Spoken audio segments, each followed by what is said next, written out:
on that computer thing, Babelfish, thank you, it's like whatever, Babylon, yeah, that's it.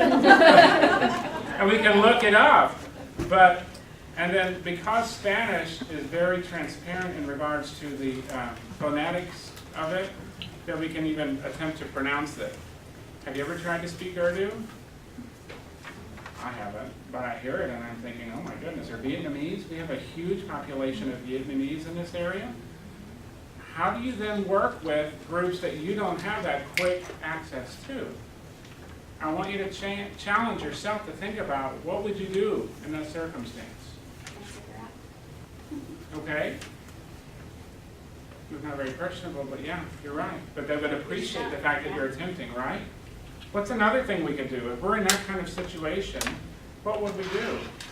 Well, a lot of times in our situations, the younger generation speaks English, but the older generation does not. And so if parents are there, then it's the younger generation speaks for them. But the difficulty for us is if the older generation is the identified client, Right. then what's being translated? Right, because you never know what's really being said. You're assuming, and you know we don't want to commit a suicide, but we're assuming what's being said. So the U.S. is becoming a multicultural society. They're saying by 2040, no race will make up a majority. Whether that's true or not, I don't know. By 2050, they're saying the U.S. African American population will increase from 13 to 14%. That's a small change, isn't it? The Hispanic population will increase from 14 to 25%, which actually in that amount of time is a pretty large increase. And then we look at the Caucasian going from 74% to 50%, which is a pretty significant change as well. And then we look at the Asian population will increase from 3 to 8%. And they are saying this based upon the trends of people moving in, either coming in as immigrants or coming in and moving in our area of the United States. Do you think it's also from interracial relationships as well? I think that's a great point. I think oftentimes we don't remember that when we have biracial relationships, it impacts then the kiddos that we have, and then it increases or decreases. One of my sisters is one of my sister-in-laws is African American, and the other is Lebanese. So it's an interesting Christmas, but no, my favorite is the baklava. But when we think through everything of this case, we tend to think through our ethnic background as well, right? So we have to understand we focus on the people. We have to find a way to focus on their personal values without compromising yours, but also respecting theirs, right? But I do agree with what you said. I think a lot of the changes are happening because we're not stuck in this, oh, I can only marry this, and I can only have this type of relationship, and I can only do this with a Catholic and not this, and not a Baptist and only this. Does that make sense? We don't seem to be stuck in that kind of mindset. We have more of a growth mindset. That's a good thing, right? So when we think through that, we have to remember persons who come from another background might be a physical or mental disability. Is that something that affects the way they think? Right?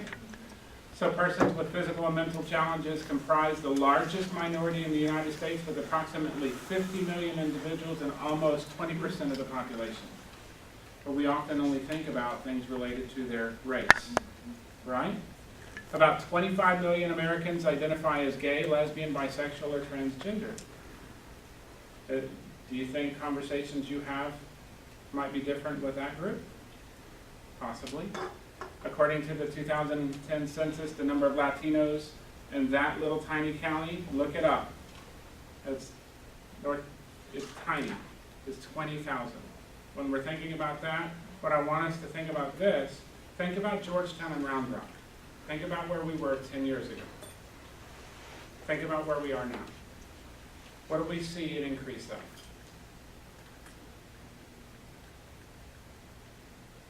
What do you see? How many of you have been in Round Rock or in this area for a while? None of you? Wow, okay. What about in the United States for a long time? How many of you have been in this region down here in Texas, in this general vicinity? Any of you? Have you seen that we tend to see an influx of numerous different ethnicities as well as cultural backgrounds? Everything we see, we're seeing a growth, especially in the Hispanic population. For whatever reason, our area, especially in Round Rock and Texas, or Round Rock and Georgetown and Fitzgerald and Pflugerville, we see a high number of Hispanics. And in Pflugerville, I don't know if you serve in Pflugerville or not, there's a high number of African Americans. Do we know how to best work with them? You know, some of you, and if I offend you, I apologize, some of you come from a Hispanic experience or culture, but your culture doesn't match the culture of the Hispanics we're serving either. Would you agree? The language you use, even your Spanish vernacular, the level of academic language that you would even use in Spanish might be different than what they use. So I want to kind of define a couple of things. Race is one of four groups: white, black, American Indian, and Alaskan Native. Ethnicity is a selected cultural and sometimes physical characteristics used to classify people, such as Native American, Hispanics, Indians, Latinos, Chinese, right? We see that always on the little forms that we have to fill out, right? I already said that I'm not Hispanic, but then I have to say I'm not, you know, or whatever to make you check a couple. Racism is the belief that race is the primary determination of human traits and capacities, and that racial differences produce an inherent superiority of a particular race. Do you ever see anyone who feels like their race is better than another? Sadly, we still live in a world that thinks that way, right? Sexism, the belief in the inherent superiority of one sex over the other. Guys, I already know it. You guys are way smarter than I am, so it's okay. I've learned to recognize my wife as the boss, and we're good. So homophobia, you know, the fear or hatred of, aversion to, or prejudice and or discrimination against people who are homosexual.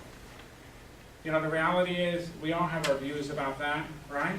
It is our job to tell them that's right or wrong. Our job is to serve every person in front of us, right? And that means their family too. You might have two moms who bring in their kiddo, or two dads who bring in their kiddo. Or you have a family that's having issues because some parent has made a decision to go a different path, or whatever, right? At least we do, working with our groups. So, why does culture matter? Everything we do is driven by culture. Your parenting, your communication, your body language, your perception of time. Think about a body language experience that you might perceive as really rude, because others do it out of respect. Looking in the eye. Looking in the eye, what else? I've talked with friends who are, their parents are Chinese, Okay. and so going to their home and take shoes off. Mhm. But if you were to come to my home and take your shoes off, it would be as if you were making yourself very comfortable in my Right. home. One is out of respect, and one is like, Right, who do you and one think is you are? like- It's not your house, you know? That's an interesting thing. So we talked about that, but I didn't want to take my shoes off because I felt like that was rude. And Right? they're like, no, you're rude if you keep them on. Okay, one of them, you mentioned eye contact. I know oftentimes I visit with children in my office, and one of the things, you know, as a principal, sometimes we have authoritative meetings, you know, redirection, a tune-up, I guess is what you could call it. And when they're being redirected and we're talking about what was needed to happen instead of their choices, they don't look me in the eye. And they're often like this, and, you know, and to me, I don't discipline out of griping them out, I discipline out of restorative approach. What can we do to make this better? Why did you do it? Helping them understand what would be the appropriate choice, but still, they're so conflicted because at home, they're not used to being able to share their opinion about what happened. They're not used to being able to give a justification of why they were thinking. It was, don't do that again, and why are you looking at me? Kind of, I mean, in a lot of cultures, it's the same way. So even when I'm serving children on my campus, I have to work with them and help them understand, even though that's not okay at home, we need to do this together. And we need to talk, and you're going to be part of the problem solving. I can't solve it for you. And that's completely different than a lot of times what they experience in their home. That translates itself also to what you're working with. Oftentimes when you're working with kiddos, yeah, they're scared, they might not want to visit, but oftentimes in a home setting, their opinion is not counted. Their contribution is not sought after. Would you agree? So we have to think of how can we get past that barrier also for communication. So, think about this. The best way to understand culture is to explore your own. We spent quite a bit of time earlier talking about it. I want you to think about, and just jot down a little bit, what holidays and major events do you celebrate? Okay, just kind of write that down, and why do you celebrate them? And then we're going to talk about that in a second. What holidays do you celebrate and why do you celebrate? What holiday?